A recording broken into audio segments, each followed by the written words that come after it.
ہمارے ساتھ اس وقت موجود ہیں ڈاکٹر جمیل احمد خان صاحب، فارمر ایمبیسڈر ہیں۔ ایمبیسڈر جمیل، سب سے پہلے یہی بات کہ آپٹکس کے لیے انٹرنیشنلی کیسا لگ رہا ہے؟ آئی ایم ایف سے مذاکرات جاری ہیں، پاکستان کی معیشت اس وقت سخت ترین دباؤ کا شکار ہے، ڈالر ریٹ اگر بات کی جائے بلند ترین سطح پہ ہے پچھلے 75 سال کی، اور دوسری طرف یہ آزادی کی مارچ بھی جاری ہے۔ کیسے دیکھ رہے ہیں ان چیزوں کو آپ؟ جی ہاں، بس صبح سویرے اچھی خبر ہم دیتے ہیں اور کوشش یہی ہوتی ہے کہ اچھی باتیں اور اچھی خبریں آپ کے سامعین تک اور اپنے دوست اور حلقہ احباب تک پہنچیں جی، لیکن اتفاق کی بات ہے کہ جو آپ نے سوال پوچھا ہے اس میں کوئی مثبت چیز نظر نہیں آ رہی ہے، اور خاص طور پہ ان حالات میں جبکہ ہماری معیشت اتنی مخدوش ہے اور جبکہ ہماری اتنی دیگر گم سچویشن چل رہی ہے، اور اس سچویشن میں یہ ایک اور سونے پہ سہاگا، ٹھیک ہے یہ ایک جمہوری حق ہے، اور کوئی بھی سیاسی یا سماجی گروہ یا پارٹی ہے اس کو حق ہے کہ وہ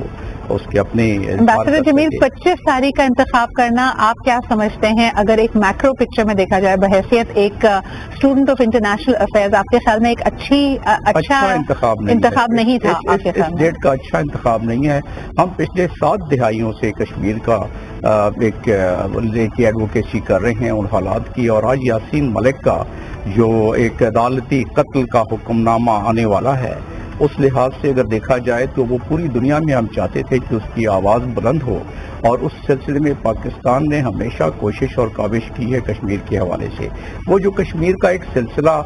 چل پڑا پچھلے خاص طور پہ جب ایبروگیٹ کیا گیا 370 اور 35، اب میرے خیال میں اس کا بھی بیک گراؤنڈ چل رہا تھا۔ ہم نے پچھلے دنوں دیکھا کشمیر فائلز کے نام سے جب انہوں نے نیریٹو بلڈنگ کے لیے ایک مووی ریلیز کی، اس میں بھی لوگ کہہ رہے تھے یاسین ملک صاحب کا کردار ایک طرح سے انہوں نے فلمایا ہے، لیکن جی that will be an issue for a separate day. آپ کی بات کو میں ایمبیسڈر جمیل صاحب کے پاس سے جاننا چاہوں گی، جو آپ نے کہا کہ کٹ ٹو سائز، یعنی حکومت پہلے چاہتی ہے، ریاست چاہتی ہے کہ آپ پہ پریشر بلڈ ہو تاکہ آپ بھی مذاکرات کی ٹیبل پہ آئیں تو آپ کو یہ احساس ہو کہ you know where the power lies. لیکن ایمبیسڈر جمیل، یہ نیریٹو، یہ بیانیہ حکومت کا کتنا اسٹرانگ ہے؟ ہم نے دیکھا کہ جیسے ہی عدم اعتماد کی موومنٹ کے بعد عمران خان صاحب کی حکومت ختم ہوئی، پہلے حکومت کا موقف یا بیانیہ یہ تھا کہ لوگ نکل ہی نہیں رہے۔ کراچی کے جلسے کے بعد کہا گیا کہ یہ سب فوٹو شاپ کی ہوئی، ڈاکٹرڈ کی ہوئی ویڈیوز اینڈ پکچرز ہمارے سامنے، لیکن پھر عمران خان صاحب کا ہر شہر میں جو جلسہ تھا، ایون چھوٹے شہروں میں جو جلسہ تھا، وہ تاریخی جلسے بن گئے۔ اس وقت صورتحال یہ ہے کہ نیریٹو بالکل بدل کے یہ کہا جا رہا ہے کہ جی لوگ تو بہت آ رہے ہیں بلکہ اسلحے سے لیس ہو کر آ رہے ہیں، تو حکومت کا بیانیہ اس وقت کتنا اسٹرانگ ہے آپ کے خیال میں؟ دیکھیں، حکومت تو ظاہر ہے ایسے اقدامات کرنے کی کوشش کرے گی، میں ہتھ کنڈوں کا لفظ استعمال نہیں کر رہا، کہ وہ ایسے اقدامات کرنے کی کوشش کرے گی کہ بہت بڑا مجمع وہاں جمع نہ ہو، کیونکہ پاکستان جیسے ملکوں میں، اور اگر ہم اپنی سابقہ تاریخ کو دیکھیں، سیاسی تاریخ کو دیکھیں، تو جب بھی اس قسم کے مجمع اسلام آباد میں جمع ہوئے ہیں، چاہے وہ کوثر نیازی والا وہ مجمع ہو وہاں، اور جس میں 7 افراد جہاں بحق ہو گئے تھے اس میں، یا جو بھی آپ اگر لیں، اسلام آباد ہو یا کسی اور جگہ، خاص طور پہ اسلام آباد، تو وہاں جب بہت ایک کثیر تعداد اور ایموشن سے چارج، اور جہاں جہاد کی بات ہو رہی ہو سیاست میں، تو وہاں لوگوں کے ایموشنز تو چارج ہوتے ہیں۔ اس میں کوئی شک نہیں کہ ہمارے لیڈران بشمول عمران خان وہ ایک بہت بڑے کراؤڈ پولر ہیں، خاص طور پہ پیپلز پارٹی کے چیئرمین عمران خان، تو اس میں زیادہ لوگ آنے کے امکانات ہیں اور زیادہ افراد آئیں گے، اور جو انٹیلیجنس کی رپورٹ جو ابھی آپ نے سنی، اور اس کے علاوہ جو ایک خط جو جاری کیا ہے اسلام آباد کے آئی جی نے کل شام کو، اور جو اس خط کے ذریعے بتایا گیا ہے تھریٹ لیول عمران خان کا بھی، تو یہ بات درست ہے کہ جو ہمارے اس وقت معروضاتی حالات ہیں اور ماحولیاتی حالات ہیں، جس میں انڈین فیکٹر ہے، جس میں ٹیررسٹ فیکٹر ہے۔ جمیل صاحب، آپ نے بھی اور عبداللہ صاحب نے دونوں نے روگ ایلیمنٹس کی طرف اشارہ کیا ہے، جس میں افغان روگ ایلیمنٹس بھی ہو سکتے ہیں، بھارت کی طرف سے بھی روگ ایلیمنٹس ہو سکتے ہیں، لیکن اب یہ سیاسی بصیرت کا ایک میرے خیال میں امتحان ہے تمام ہی لوگوں کے لیے، حکومت کے لیے، ریاست کے لیے بھی، اور عمران خان صاحب اور ان کی جماعت کے لیے۔ انہوں نے سنبھلنے کا بالکل وقت نہیں دیا شہباز شریف صاحب کو، اور وہ سمجھتے ہیں کہ جتنی ایجیٹیشن کی سیاست ہوگی وہ اپنے 2 پوائنٹس کو منوا پائیں گے، یعنی نمبر 1 وہ اسمبلیز کو ڈیزالو کرنا چاہتے ہیں، سیکنڈلی الیکشن کی ڈیٹ کی اناؤنسمنٹ ہو۔ لیکن today what is going to happen, آنے والے 3-4 روز میں کیا ہونے والا ہے، it is anybody's guess game. ایک چھوٹا سا بریک لے تو یہ انڈرٹیکنگ تو ایمبیسڈر جمیل صاحب کوئی نہیں لے سکتا کہ کراؤڈ کیا کرے گا. جی ہاں، یہ تو تاریخ بتاتی ہے، ہماری سیاسی تاریخ پوری بتاتی ہے. بہت دفعہ انڈرٹیکنگ ملتی ہے سیاسی قیادتوں سے. اس دفعہ تو خیر چلیں، کورٹ کی طرف سے آپ نے دیکھ لیا جو گل صاحب نے بات کی، کورٹ نے کیا کہا. لیکن جو ایڈمنسٹریشن ہے جیسے ڈپٹی کمشنر